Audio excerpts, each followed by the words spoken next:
नमस्कार मित्रों, स्वागत है आपका हमारे YouTube चैनल अनसुने पुराण में। इस दुनिया में दो तरह के इंसान हैं।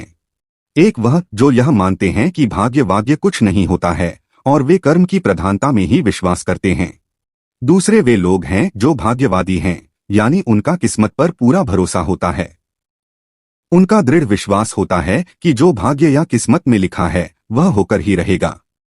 अर्थात इंसान कर्म और भाग्य नाम की दो धुरियों में ही घूमता रहता है और अंततः दुनिया से विदा होकर चला जाता है।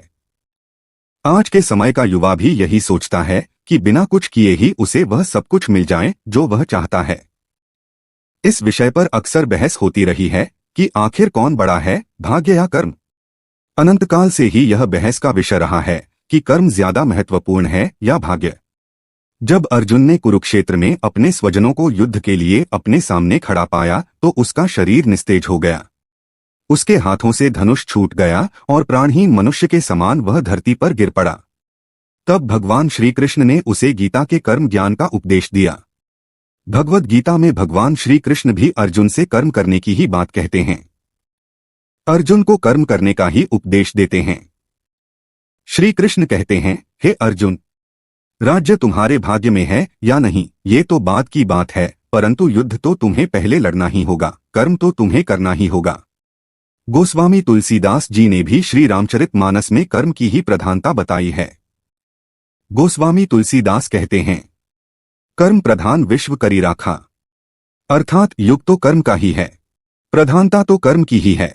कर्म किए बिना कुछ भी संभव नहीं है। तो आइए अब उस कहानी की शुरुआत करते हैं जिसमें बहुत बड़ी शिक्षा छिपी हुई है। एक बार एक लड़का परेशान होकर घर के बाहर बैठा था। वह कोस रहा था कि मेरे पिता ने जो भी संपत्ति मेरे लिए छोड़ी थी वह अब खत्म हो गई है, अब मैं क्या करूं। उसी समय उसके पिता के एक मित्र वहां से गुजरे और उसे समझाने लगे कि भाग्य में जो लिखा है वही होगा। उसी रात को उसे स्वप्न भी आया कि तुम्हारा भाग्य पहाड़ की चोटी पर तुम्हारा इंतजार कर रहा है। अगले दिन सुबह वह लड़का उस पहाड़ की चोटी की ओर चल पड़ा जिसका उसे स्वप्न आया था कि उसका भाग्य वहां उसका इंतजार कर रहा है। पहाड़ की ओर जाते हुए उसे रास्ते में एक जख्मी शेर मिला। शेर ने उससे पूछा कि कहाँ जा रहे हो। उस लड़के ने बताया, मैं अपने भाग्य से मिलने जा रहा हूँ। शेर कहता है कि अपने भाग्य से मेरे भाग्य के बारे में भी पूछना कि मैं स्वस्थ कब और कैसे होऊंगा। आगे रास्ते में उस लड़के को भूख लगती है तो वह एक बाग में से खाने के लिए फल तोड़ता है, लेकिन कड़वे होने के कारण फल को वह फेंक देता है। बाग का मालिक उससे बताता है कि कड़वे होने के कारण कोई भी मेरे बाग के फल नहीं खाता है। बातचीत के दौरान जब बाग के मालिक को पता चलता है कि यह लड़का भाग्य से मिलने जा रहा है तो वह उससे कहता है कि अपने भाग्य से पूछना कि मेरे बाग के फल मीठे कैसे होंगे। पहाड़ की तरफ जाते जाते लड़के को रात हो जाती है। वहां उसे एक हवेली नजर आती है। वह हवेली की मालकिन से वहां रहने की अनुमति मांगता है। हवेली की मालकिन उससे वहां आने का कारण पूछती है तो लड़का उसे बताता है कि मैं अपने भाग्य से मिलने जा रहा हूं। हवेली की मालकिन कहती है कि अपने भाग्य से मेरे बारे में भी पूछना कि मुझे खुशी कब मिलेगी। अगले दिन सुबह वह पहाड़ की ओर चल पड़ता है और उसे सचमुच वहां उसका भाग्य मिलता है। वह लड़का भाग्य को उसके साथ चलने के लिए कहता है तथा शेर बाग के मालिक और हवेली की मालकिन के सवालों के जवाब भी मांगता है।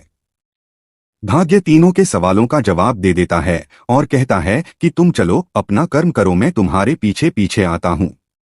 वापस आकर हवेली की मालकिन को वह बताता है कि जब तुम शादी करोगी तब तुम्हें खुशी मिलेगी।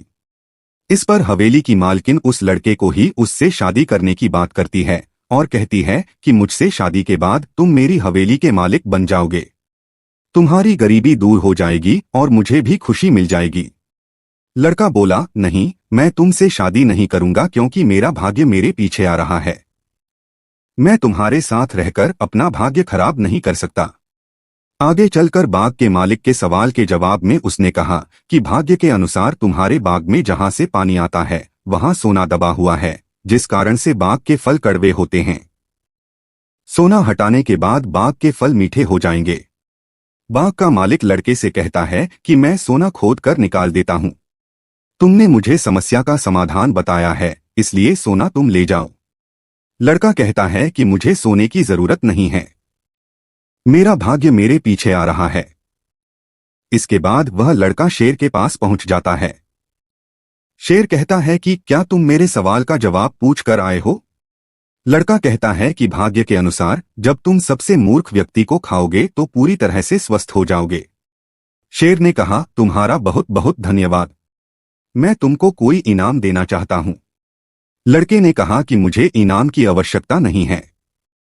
लड़के ने शेर को बताया कि हवेली की मालकिन ने भी मुझसे शादी करने का प्रस्ताव रखा था और बाग के मालिक ने कहा था कि तुम सोना खोदने में मेरी मदद कर दो और सोना तुम ले जाना, लेकिन मैंने उन्हें भी मना कर दिया।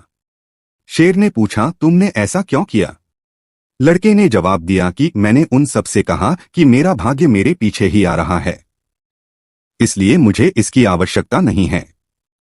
लड़के का जवाब सुनकर शेर ने आव देखा ना ताव और उसी क्षण लड़के को खा गया। शेर ने कहा कि तुमसे बड़ा मूर्ख इंसान शायद मुझे कोई और नहीं मिलेगा, क्योंकि तुमने भाग्य के इंतजार में गरीबी दूर करने के दो अमूल्य अवसर खो दिए। अगर तुम दोनों जगह अपना कर्म करते तो तुम्हारा भाग्य तुम्हारे पीछे नहीं तुम्हारे साथ चल रहा होता। प्रिय दर्शकों, इस कहानी से हमें यह शिक्षा मिलती है कि हमें कभी भी केवल भाग्य के भरोसे नहीं बैठना चाहिए, बल्कि अपना कर्म भी ध्यान और ज्ञान में रखना चाहिए, क्योंकि भाग्य उन्हीं के साथ चलता है जो कर्मशील होते हैं। मित्रों, कमेंट में जय श्री कृष्ण अवश्य लिखें और वीडियो पसंद आई हो तो वीडियो को लाइक करें और हमारे चैनल अनसुने पुराण को सब्सक्राइब करें। धन्यवाद।